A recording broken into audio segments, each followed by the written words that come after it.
Good morning dear. आज जो हमारा टॉपिक रहेगा वो होगा सेक्शन फॉर्मूला कोऑर्डिनेट ज्योमेट्री से।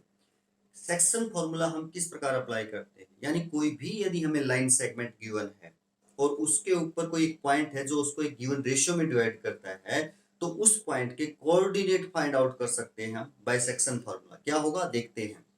मान लिया कि ये आपका एक लाइन सेगमेंट है ए बी आपका क्या है, एक लाइन सेगमेंट है। ए के कोऑर्डिनेट मान लिया x1 और क्या है y1, और बी के कोऑर्डिनेट क्या है x2 और y2। ये गिवन कोऑर्डिनेट है किसी लाइन सेगमेंट के ऊपर, आपके गिवन पॉइंट्स हैं ये।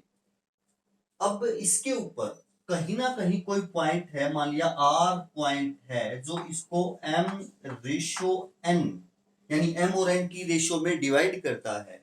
यानी ऐसा A R upon R B, A R length upon R B length, A R upon R B क्या है m बाय n रेशियो है, यानी m अपॉन n है। तो हम r के कोऑर्डिनेट फाइंड आउट कर सकते हैं, means abscissa and ordinate find out कर सकते हैं। यहाँ पे मींस x की वैल्यू क्या होगी, y की वैल्यू यहाँ पे क्या होगी, वो फाइंड आउट कर सकते हैं बाय सेक्शन फॉर्मूला। वही सीखेंगे हम क्या होगा। तो इसके लिए हम बना लेते हैं, हमारा ये x एक्सिस है मान लिया, और ये क्या है y एक्सिस। प्लेन बनाते हैं। अब जितने भी आपके लाइन सेगमेंट के ऊपर पॉइंट हैं उनसे हम x एक्सिस के ऊपर परपेंडिकुलर ड्रॉ करते हैं। एक्स एक्सिस के ऊपर क्या ड्रॉ किए, परपेंडिकुलर। मान लिया क्या क्या नेमिंग कर देते हैं कि हम P Q L, P Q L naming कर दी हमने। अब एक्स एक्सिस के पैरेलल ए से एक लाइन ड्रॉ कर देते हैं और एक्स एक्सिस के पैरेलल ही आर से एक लाइन ड्रॉ कर देते हैं। इसकी नेमिंग भी हम कर देते हैं। मान लिया ये पॉइंट आपका ई है, ये पॉइंट आपका एफ है, ये पॉइंट आपका सी है। इस प्रकार हमने नेमिंग कर दी। अब हम करेंगे क्या, अप्लाई कैसे करेंगे इस फॉर्मूले को, यानी in term of m and n हम r के कोऑर्डिनेट फाइंड आउट करेंगे। r के कोऑर्डिनेट हमने x और y मान लिए। r के कोऑर्डिनेट क्या मान लिए, सपोज कर लिए क्या है x और y। तो x और y की वैल्यू फाइंड आउट करेंगे in term of m and n, जो आपका r पॉइंट इस लाइन सेगमेंट AB को जिस रेशियो में डिवाइड करता है उसकी टर्म में। तो देखिएगा करना क्या है, किस प्रकार करेंगे, वो तरीका रहेगा। ये जो ट्रायंगल है AER और RCB, इन दो ट्रायंगल्स को सिमिलर प्रूव करेंगे। अगर ये दोनों ट्रायंगल सिमिलर हैं तो कोरस्पॉन्डिंग साइड की रेशियो क्या रहेगी, सेम रहेगी, उससे करेंगे हम। तो ये साइड की रेशियो तो हमारे पास है ही, AR अपॉन RB। इस ट्रायंगल की साइड AR और इस ट्रायंगल की साइड RB तो हमारे पास है। बाकी AE RE RC BC और साइड हमें चाहिए। तो देखिएगा AE किस प्रकार फाइंड आउट कर सकते हैं, जितना AE है उतना ही PQ है, यानी हमारे को PQ मिल जाता है तो हम AE लिख सकते हैं कि AE कितना होगा। अब आप देखें, हमें पॉइंट A का पता है, गिवन है इसके कोऑर्डिनेट, तो हम ये बता सकते हैं कि ये ओरिजिन है, ओरिजिन से OP जो डिस्टेंस है वो कितना होगा, ओरिजिन से OP डिस्टेंस कितना होगा, ऐसा हम बता सकते हैं। क्योंकि किसी भी पॉइंट का एब्सिसा उसका y एक्सिस से डिस्टेंस होता है, y एक्सिस से जो डिस्टेंस है वो क्या होगा, एब्सिसा होगा। तो एब्सिसा इस पॉइंट की x1 है, तो आप कह सकते हैं ये OP जो है x1 होगा, x1 होगा। हमें ये फाइंड आउट कर लिया, AP हमें फाइंड आउट कर लिया जी। अब हम OQ भी बता सकते हैं कि OQ क्या होगा। अब OQ हमने इस पॉइंट के कोऑर्डिनेट x और y माने हैं, तो x डिस्टेंस है इसका y एक्सिस से, तो आप कह सकते हैं OQ x होगा। तो आप ये बता सकते हैं कि PQ मींस AE क्या होगा, OQ माइनस OP। OQ क्या है, x है और ये आपका x1 है, तो आप कह सकते हैं कि ये जो डिस्टेंस है आपका PQ x माइनस x1 होगा, यानी ये डिस्टेंस आपका क्या होगा, AE distance x minus x1 होगा जी। अब हम RE निकालते हैं। अब देखिएगा RE निकालने के लिए हमारे पास RQ चाहिए। RQ का हमें पता है, RQ क्या है, y कोऑर्डिनेट क्या होता है, x एक्सिस से डिस्टेंस होता है किसी भी पॉइंट का, x एक्सिस से इस पॉइंट का डिस्टेंस y है, तो RQ आपका y हो जाएगा। और यदि हम बी क्यू देखें, बी क्यू उतना ही है जितना एपी है। एपी कितना होगा, एपी इस पॉइंट का एक्स एक्सिस से डिस्टेंस होगा जितना परपेंडिकुलर डिस्टेंस, वो y1 है तो एपी y1 होगा। एपी आपका क्या होगा, y1, यानी किसी भी पॉइंट का एक्स एक्सिस से डिस्टेंस ऑर्डिनेट होता है, ये ऑर्डिनेट y1 है। तो यहां से आप क्या फाइंड आउट कर सकते हैं, RE। RE क्या होगा हमारा, R Q y minus y1, y minus y1 होगा। इस ट्रायंगल की दोनों साइड हमें मिल चुकी है, तीसरी गिवन ही थी रेशियो। अब यहां से हम इसकी फाइंड आउट करेंगे, आरसी देखेंगे। आरसी क्यू एल इक्वल है, आरसी और क्यू एल इक्वल है, तो आरसी क्या होगा, आरसी होगा आपका ओ एल में से सब्ट्रैक्ट कर देंगे हम ओ क्यू। ओ एल इस पॉइंट का एक्स कोऑर्डिनेट x2 है, माइनस ओ क्यू इस पॉइंट का एक्स कोऑर्डिनेट x। ये आप ऐसा लिख सकते हैं कि क्या होगा, ये x2 माइनस x1 होगा। अब हमें चाहिए बी सी। BC क्या होगा, BL माइनस LC। BL क्या है आपका, BL x एक्सिस से जो डिस्टेंस है वो y2 है, तो आप y2 लिख सकते हैं, माइनस CL, जितना CL है उतना ही तो RQ है, यानी जो RQ की वैल्यू है वही आपकी CL की वैल्यू है, तो RQ y है, तो आप इसको क्या लिख सकते हैं, y लिख सकते हैं। तो हमारे पास इन सभी ट्रायंगल्स की जो साइड्स हैं वो आ चुकी हैं। अब हमें इन्हें सिमिलरिटी में लगते हैं और वहां से जो क्राइटेरिया बनेगा, वहां से जो सिमिलरिटी बनेगी, वो हम x और y की वैल्यू फाइंड आउट करेंगे, x और y, यानी इस r पॉइंट के कोऑर्डिनेट फाइंड आउट करेंगे, x कोऑर्डिनेट फाइंड आउट करेंगे और y कोऑर्डिनेट भी फाइंड आउट करेंगे। तो now in triangle ARE and triangle RCB, ARE RBC, अगर ये ARE लिखा तो इसको R क्या लिखोगे आप, RBC। कोरस्पॉन्डिंग पार्ट के अकॉर्डिंग यदि आप लिखते तो RBC होगा ये।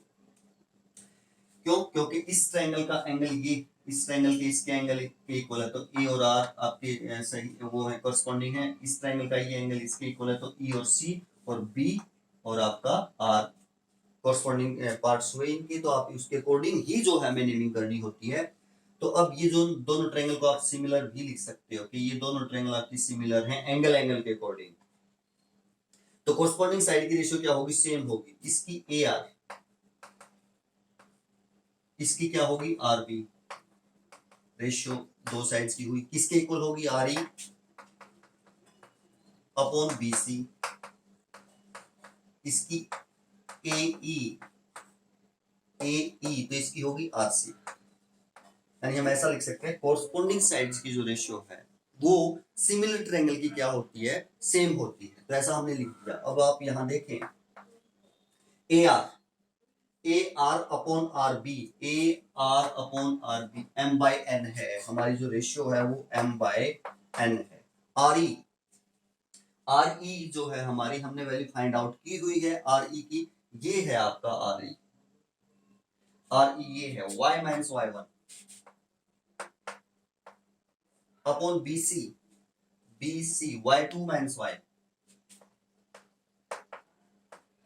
y2 minus y। AE ये रेशियो हमने लिख दी। अब ये रेशियो लिखेंगे AE रेशियो क्या है, x minus x1 upon RC x2 minus x, ये रेशियो हो गई। अब यहां से हमने x और y की वैल्यू फाइंड आउट करनी है in term of m and n। देखिएगा ये तीनों रेशियो इक्वल हैं, ये रेशियो और ये रेशियो, तीन पार्ट है और ये तीनों पार्ट्स आपके इक्वल हैं। तो x की वैल्यू हम इस रेशियो को और इस रेशियो को कंपेयर करेंगे तो हमें मिलेगी, और y की वैल्यू इस रेशियो और इस रेशियो को कंपेयर करेंगे तो हमें मिलेगी, क्योंकि तीनों इक्वल है तो तीनों में से किसी को इक्वल रख सकते हैं, बट वो हमें देखना है कि y आप कहां से प्राप्त कर सकते हैं, x आप कहां से प्राप्त कर सकते हैं। देखिएगा फर्स्ट एंड थर्ड से हम x फाइंड आउट कर सकते हैं। फर्स्ट क्या है आपकी m बाय n और थर्ड है x minus x1 upon x2 minus x। ये अगर हम यहां अब क्रॉस मल्टीप्लाई करें तो क्या होगा, n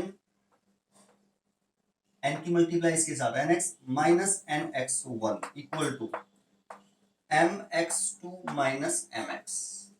हमें x की वैल्यू फाइंड आउट करनी है यहां से, तो x वाली एक तरफ कर लेते हैं, ये इधर है ही, इसको इधर ले आते हैं प्लस mx हो जाएगा, ये इधर ले जाते हैं mx2 प्लस nx1 उधर जाकर के प्लस हो जाएगा। यहां से यदि x कॉमन लें तो m plus n equal to m x2 plus n x1। और यदि x देखें तो क्या होगा, m x2 plus n x1 upon m plus n। ये हमारा x कोऑर्डिनेट होगा इस पॉइंट का। यानी कैसे हुआ, x कोऑर्डिनेट किस प्रकार फाइंड आउट कर सकते हो आप, यानी ये रेशियो आपके पास है, ये फर्स्ट पॉइंट की कोऑर्डिनेट आपके पास है, लास्ट पॉइंट की टर्मिनेट पॉइंट की कोऑर्डिनेट आपके पास है, तो x का कोऑर्डिनेट यदि आपको फाइंड आउट करना तो रेशियो की मल्टीप्लाई हम जो गिवन कोऑर्डिनेट है उनके x कोऑर्डिनेट के साथ ही करेंगे। कौन से कोऑर्डिनेट के साथ करेंगे, x कोऑर्डिनेट के साथ। देखिएगा बट अपोजिट, ये रेशियो है इधर वाली जो रेशियो है उसके उधर वाले x कोऑर्डिनेट के साथ, और जो इधर वाली x रेशियो है उसकी इधर वाले x कोऑर्डिनेट के साथ। यदि हम x की वैल्यू फाइंड आउट कर रहे हैं तो देखिएगा mx2 यानी m की मल्टीप्लाई इधर वाले x कोऑर्डिनेट के साथ प्लस करके nx1 n रेशियो और इधर वाले x1 के साथ और अपॉन में रेशियो का सम, अपॉन में रेशियो का सम। इस प्रकार आपका ये हुआ। अब हम y कोऑर्डिनेट फाइंड आउट करते हैं, वो हम इस रेशियो और इस रेशियो को कंपेयर करके कर सकते हैं। तो देखते हैं कैसे होगा। तो अब हम y की वैल्यू निकालने के लिए इन रेशियो को कंपेयर करेंगे, यानी m बाय n किसके इक्वल होगा, y minus y1 upon y2 minus y। अब यहां से भी यदि क्रॉस मल्टीप्लाई करें तो आपकी n की multiply ny minus ny1 equal to m की मल्टीप्लाई my2 माइनस my। अब y की वैल्यू फाइंड आउट करनी है तो हम y वाली एक तरफ कर लेते हैं, ये आपकी ny है ही, इधर प्लस हो जाएगा, my को इधर लेके आएंगे इक्वल टू my2 ये है और इसको आप इधर लेके जाएंगे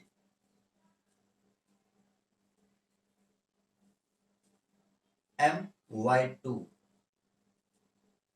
पहले ये मल्टीप्लाई किया ny माइनस ny1 है, ny1 और इधर आकर के ny1 प्लस हो जाएगा।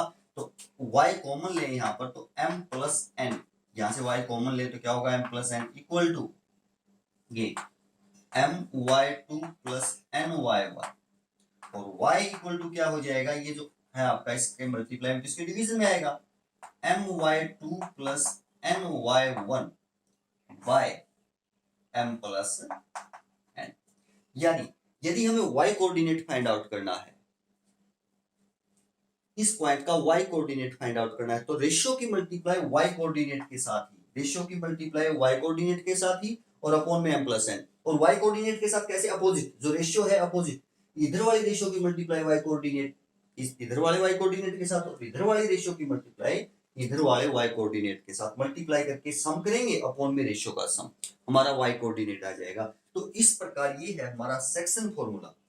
इस फॉर्मूले से हम किसी भी पॉइंट्स के कोऑर्डिनेट फाइंड आउट कर सकते हैं जो किसी लाइन सेगमेंट को एक गिवन रेशियो में क्या करता है, डिवाइड करता है। एक छोटा सा एग्जांपल इसके लिए हम देख लेते हैं और फिर देखते हैं क्या रहेगा। जैसे हम कहें कि आपका एक लाइन सेगमेंट ए बी है, कोई पी पॉइंट है जिसके कोऑर्डिनेट x और y हम मान लेते हैं, ये हमें x और y फाइंड आउट करने हैं, जो इसको 3 और 1 की रेशियो में डिवाइड करता है। P point line segment A B को ए के कोऑर्डिनेट हमारे पास है, बी के कोऑर्डिनेट हमारे पास है, और कोई पॉइंट पी इस लाइन सेगमेंट को 3 और 1 की रेशियो में डिवाइड करता है इंटरनली। तो x और y के कोऑर्डिनेट हमें फाइंड आउट करने। तो बाय सेक्शन फॉर्मूला x क्या होगा हमारा, तो यहां लिख देंगे हम by section formula x, x coordinate हमें पता है क्या होगा, जब हम एक्स कोऑर्डिनेट फाइंड आउट करते हैं तो जो रेशियो है उसकी मल्टीप्लाई हम दोनों के ए और बी जो लाइन सेगमेंट के एंड पॉइंट हैं, इनिशियली और टर्मिनेटिंग जो पॉइंट आपके पास है, उनके एक्स कोऑर्डिनेट के साथ ही करते हैं। इसका एक्स कोऑर्डिनेट 4 है और इसका एक्स कोऑर्डिनेट 8 है। यदि हम एक्स कोऑर्डिनेट फाइंड आउट कर रहे हैं तो रेशियो की मल्टीप्लाई इनके साथ करेंगे, बट अपोजिट इधर वाले की मल्टीप्लाई इसके साथ, यानी 3 मल्टीप्लाई में 8 प्लस 1 मल्टीप्लाई में 4, 1 मल्टीप्लाई में 4 और अपॉन में क्या होगा, सम ऑफ रेशियो 3 प्लस 1। ये रिजल्ट पहले हम लिखेंगे, सेक्शन फार्मूला ये होता है, फिर हम अप्लाई करेंगे। तो ये क्या हुआ, 24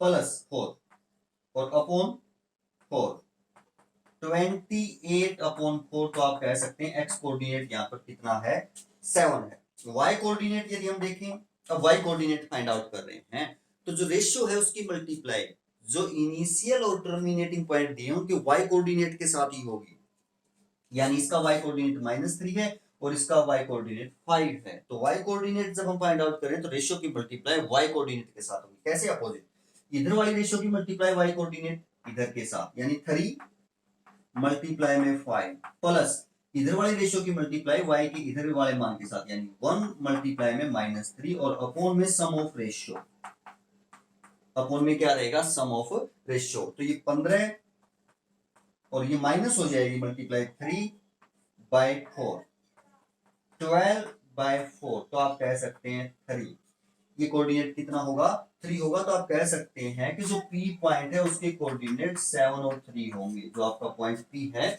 उसके कोऑर्डिनेट क्या होंगे, 7 और 3। इस प्रकार हम सेक्शन फॉर्मूला अप्लाई करते हैं। इसके लिए छोटा सा एक रिजल्ट और देख लेते हैं। यदि जो ये R है, R पॉइंट यदि इसका मिड पॉइंट हो जाए, मिड पॉइंट मतलब इस ए बी लाइन सेगमेंट जो गिवन लाइन सेगमेंट है उसका मिड पॉइंट हो जाए, तो जो रेशियो बनेगी वो 1 और 1 की रेशियो होगी। जो रेशियो बनेगी वो आपकी 1 और 1 की होगी। क्यों होगी, मान लिया कि ए बी की जो लेंथ है वो 10 है, 10 यूनिट है ए बी की लेंथ, और यदि आर मिड पॉइंट है तो ये भी 5 होगा, ये भी 5 होगा, और रेशियो निकालेंगे तो आप कह सकते हैं 5/5, 1:1 हो जाएगी ना। अगर मान लिया ए बी 12 है तो आर अगर मिड पॉइंट है तो ये भी 6 लंबाई का होगा, ये भी 6 लंबाई का होगा, और यदि रेशियो निकालेंगे तो 6/6 1:1 होगी। यदि हम कह सकते हैं कि गिवन जो लाइन सेगमेंट है और आर उसका मिड पॉइंट है, आर कोई भी पॉइंट हो सकता है, अगर वो उसका मिड पॉइंट है, देन आपके कोऑर्डिनेट उस पॉइंट के क्या होंगे, रेशियो 1:1 हो जाएगी, यानी m की वैल्यू भी 1 हो जाएगी, n की वैल्यू भी 1 हो जाएगी। देन x क्या हो जाएगा आपका 1, यहां मल्टीप्लाई में 1, यहां मल्टीप्लाई में, तो x1 प्लस x2 हो जाएगा ऊपर, x1 प्लस x2 और अपॉन में 1 प्लस 1 2। तो आप कह सकते हैं x कोऑर्डिनेट ये होगा सीधा ही, यानी x1 plus x2/2 x coordinate. और y कोऑर्डिनेट क्या होगा, अगर ये y है और रेशियो 1:1 है तो 1, ये भी 1 मल्टीप्लाई करेंगे तो 1 के साथ y1 प्लस y2 ही हो जाएगा, और अपॉन में 1 प्लस 1 2। तो y कोऑर्डिनेट क्या हो जाएगा, y1 प्लस y2 और y2। अगर कोई r मिड पॉइंट है तो हम ऐसा कह सकते हैं। यदि वो मिड पॉइंट है तो सीधे ही हम x कोऑर्डिनेट फाइंड आउट करेंगे, तो पहले का x coordinate plus second point का x कोऑर्डिनेट प्लस करेंगे बाय 2, और y कोऑर्डिनेट यदि हम फाइंड आउट करते हैं तो पहले का y कोऑर्डिनेट प्लस टर्मिनेटिंग का y कोऑर्डिनेट बाय 2। तो इस प्रकार हम x और y कोऑर्डिनेट फाइंड आउट कर सकते हैं। आशा है ये कंसेप्ट आपको समझ में आया होगा, और इसे हम एक्सरसाइज में अप्लाई करेंगे और फिर क्वेश्चन निकालेंगे, देखेंगे किस प्रकार होता है। तो चलते रहिए और आगे बढ़ते रहिए और करते रहिए। थैंक यू, धन्यवाद।